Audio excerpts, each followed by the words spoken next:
Para hoy de 26 Bueno, grados. vamos a pedirle explicaciones, ese es el término, porque a alguien hay que pedirle explicaciones, así que vamos a recurrir, como no podemos recurrir a los protagonistas, vamos a recurrir a las personas que cuentan las historias para exigirles que nos explique, en este caso, nuestra querida amiga Lucía Salinas, qué pasó ayer con el señor Vudú y por qué razón la Cámara de Casación anuló un fallo que lo enviaba nuevamente a prisión, argumentando defectos procesales o estas cosas que siempre se inventan en Argentina.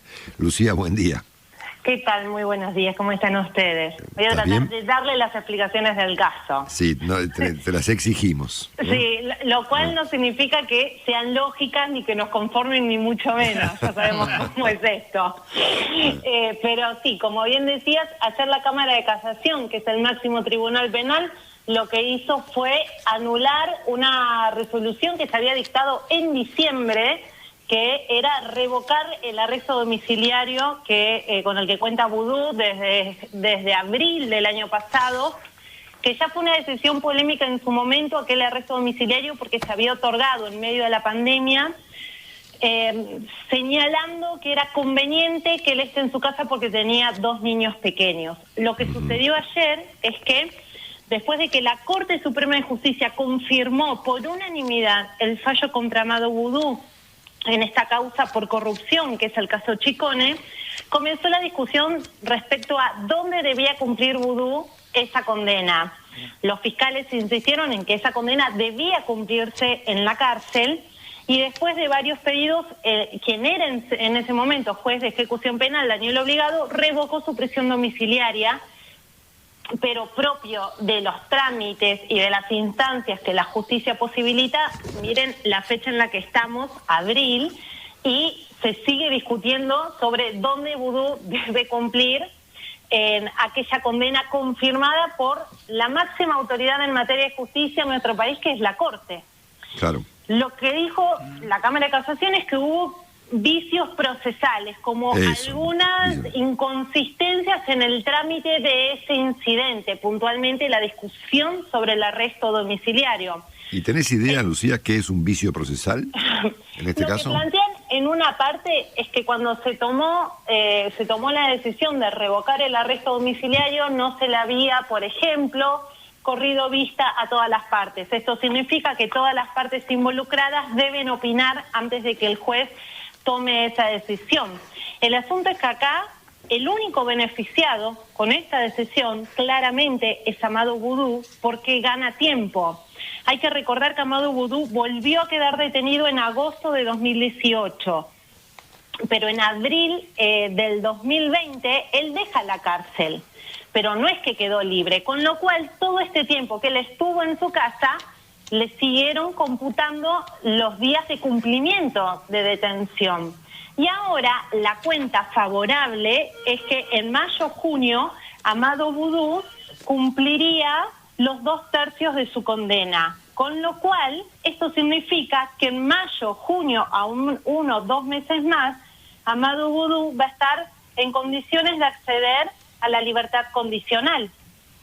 Ya tiene acceso a las salidas transitorias. Entonces, lo que también señalan los jueces en el fallo de ayer es, básicamente, cuál es el sentido de que alguien que en 2 meses va a tener acceso a la libertad condicional regrese a prisión.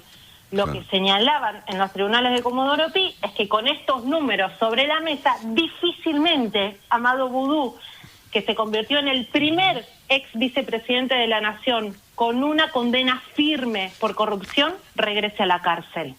Decime una cosa, del total de la condena que él recibió de cumplimiento en la cárcel, ¿cuánto fue ese número, te lo acordás? ¿Y cuánto efectivamente cumplió?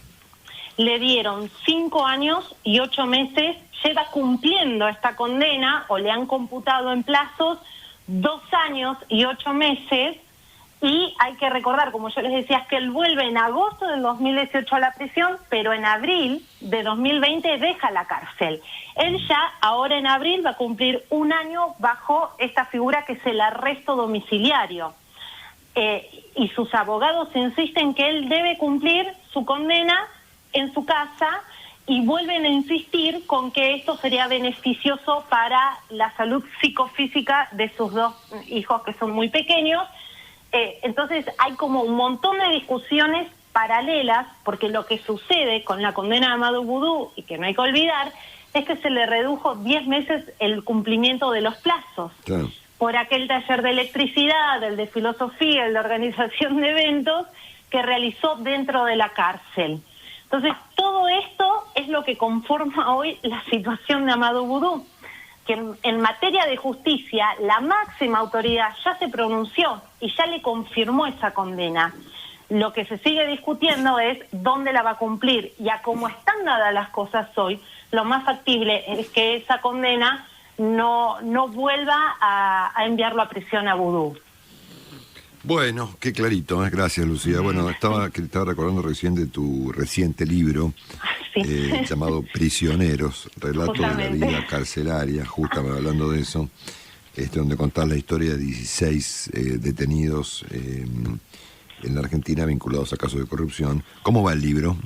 Va muy bien, es un libro que sacamos con Lourdes Marchesi, sí, claro. Y que lo sacamos con Editorial Galerna, y justamente nos ocupamos de 16 historias que han ocurrido a lo largo de la historia argentina, valga la redundancia, de personas que pasaron por distintos motivos una temporada en prisión.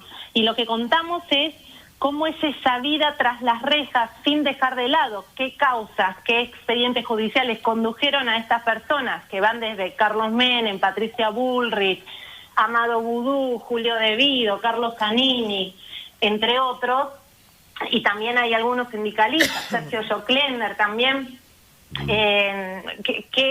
cómo fue ese devenir de días, perdón, tras las rejas. Y todas esas historias, a su vez, nos permitieron poner en discusión el sistema carcelario argentino, que de base no cumple con la manda constitucional, que habla de cárceles limpias, sanas, y que sirvan para la reinserción social. Entonces, un poco estas 16 historias nos posibilitaron adentrarnos un poco en este sistema carcelario que de por sí es precario, que en muchas ocasiones es deshumanizante, y que no importa en cuál de estas 16 historias nos situemos, el común denominador sigue siendo estas cárceles que parecen contribuir poco a la resocialización de muchos de estos detenidos. Sí, sé que el libro plantea que de lo que estábamos hablando, del caso Boudou, presenta una suerte de récord, ¿no es cierto?, de salir 3 veces de la prisión, ¿no? Sí. Bueno, Amadou Boudou entró ingresó y egresó de la cárcel en 3 ocasiones, y eso también es así como se convirtió en el primer ex vicepresidente de la Nación condenado por corrupción con un fallo firme por parte de la Corte Suprema de Justicia, también batió este otro récord que pone un poco en discusión también este uso de las prisiones preventivas, que tiene que ver con ingresar y egresar de la cárcel en 3 ocasiones.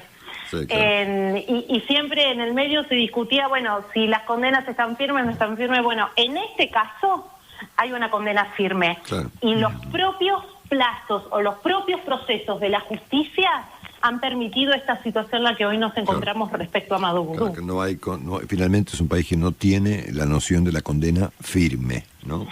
Ni la Corte puede establecer una condena firme, es muy significativo, ¿no? Bueno, pero ahora hay que pensar que ahora entramos en otra discusión, y te traigo el ejemplo de Julio De Vido.